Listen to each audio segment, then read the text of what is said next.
कर्नाटका के अंदर 1 साल में इलेक्शन आने वाले हैं। उस इलेक्शन के लिए पोलराइज करना है, ये बीजेपी का पहला मकसद।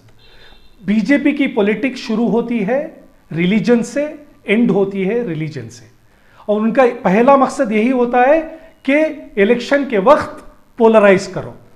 ये पोलराइज करने के एजेंडा रख के आज इन्होंने हिजाब का मसला और मुसलमान ताजिरों को बैन करने का मसला लाके सोसाइटी में जो अमन है, जो यूनिटी में जो हिंदू मुसलमान जी रहे हैं, उसको डिस्टर्ब करने का काम ये लोग कर रहे हैं। इससे मुझे पर्सनली बहुत मायूसी महसूस होती है कि एक हिंदुस्तान एक ऐसा मुल्क, जिस मुल्क के सेक्युलर फैब्रिक को, सेक्युलर कल्चर को और डाइवर्सिटी को हिंदुस्तान और दुनिया में सेलिब्रेट किया जाता है, उस हिंदुस्तान में इस तरह के कम्युनल पॉइजन को लोगों के माइंड में डाल के इस तरह डिवाइड करना, इससे हिंदुस्तान की जो डेवलपमेंट है, इकोनॉमी है, जॉब्स हैं,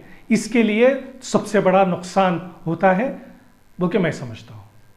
कैसे इस हालत को कैसे बदला जा सकता है? इन हालात में क्या रेस्पॉन्सिबिलिटी होनी चाहिए?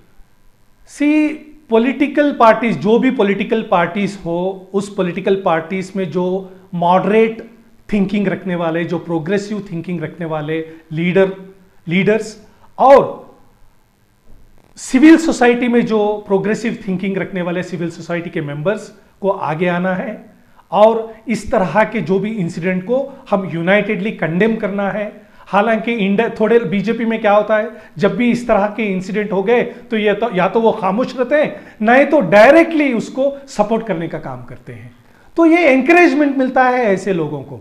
तो इस तरह के काम को हम रोकना है, हम सब मिलके यूनाइटेडली इस तरह के जो इंसिडेंट को हम कंडेम करना है।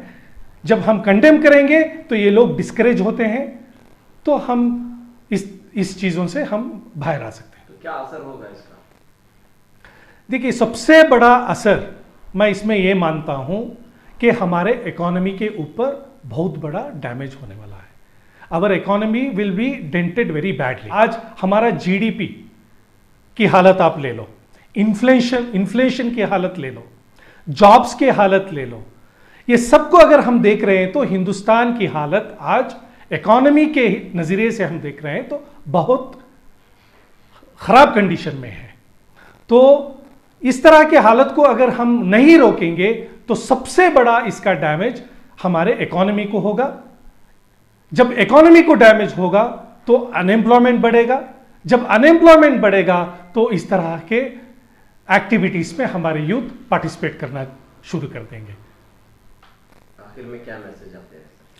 मेरा मैसेज यही है कि हिंदुस्तान गंगा जमुनी तहजीब को मानने वाला एक मुल्क है।